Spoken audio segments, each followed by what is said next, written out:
Okay, so let's talk about now deploying applications that are hosted in a Liberty environment. So, talking about Liberty in containers, and as I mentioned at the outset, Kubernetes came about sometime after Liberty's initial forays out into the world, but in many respects, the two projects were really highly aligned when it came to containers. Obviously, Kubernetes was highly focused on that, as was Open Liberty. And so, Liberty in containers is something that we put a lot of thought into, especially when it comes to the developer experience, because we want developers really only focused on their application and focused on the configuration of those applications. So, to that degree, the Open Liberty team provides um, a whole range of images, Liberty images combined with Java runtimes, and the configuration of the operating system. So application developers can take advantage of our Open Liberty images, and just by simply adding their application to the Liberty environment in a Docker file, um, they can come away with a highly portable container containing their application being hosted by this highly performant and nimble Open Liberty runtime in a containerized fashion, and that container is then ready to be hosted on any number of clouds, whether they be public clouds that you see here, IBM's cloud, Azure, Google, Amazon, Jelastic, those hosted clouds, these portable containers are ready to go.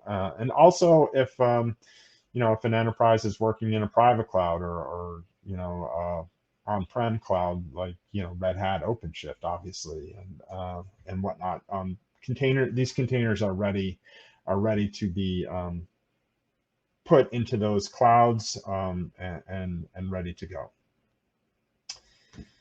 Um, so what we're doing here is trying to make the most of Docker, the most of Docker and Docker files. So again, on the left hand side of the slide, the top level layer, access, making use of Docker layers, and that top level layer is the application. That is the thing in the development cycle that is going to change the most.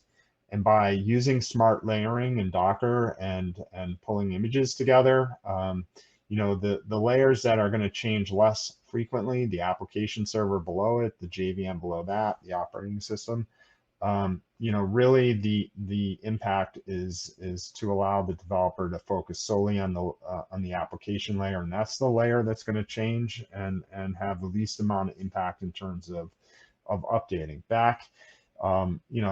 Historically speaking, with a fat jar over on the right side of the slide, you would have the application bundled together with the application server itself. The developer was responsible for really maintaining all of that and making changes to that as they progressed, and that had a really big impact on uh, the use of that application in a cloud centric manner. So again, using Docker layers efficiently allows for a much easier pain point in terms of using or developing an application.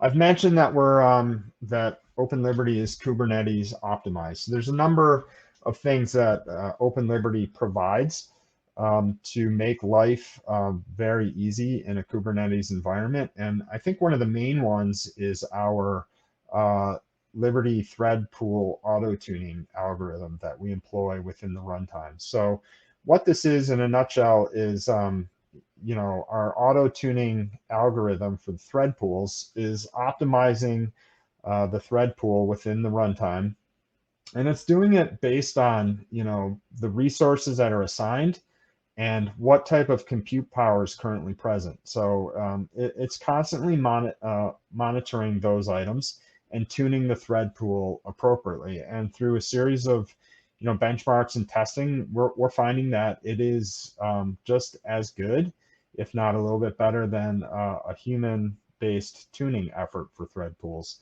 And the reality is that it's automatic, and it does update itself and alter itself as those environmental factors such as resource allotment and compute power change. And there really is no need for human intervention in terms of tuning the thread pool. And what you get as a result is this highly performant system that, again, just really hasn't required much to any intervention.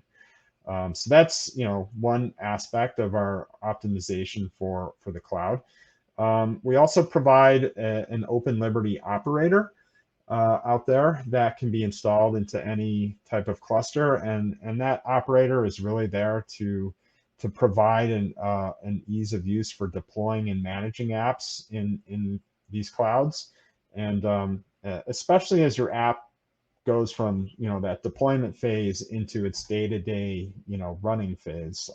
The Open Liberty operator provides a suite of supports for managing that.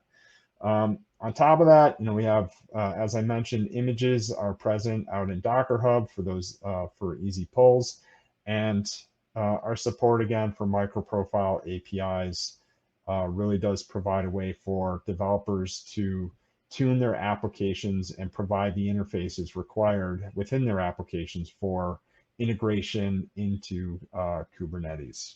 So things to think about in terms of our optimization for Kubernetes.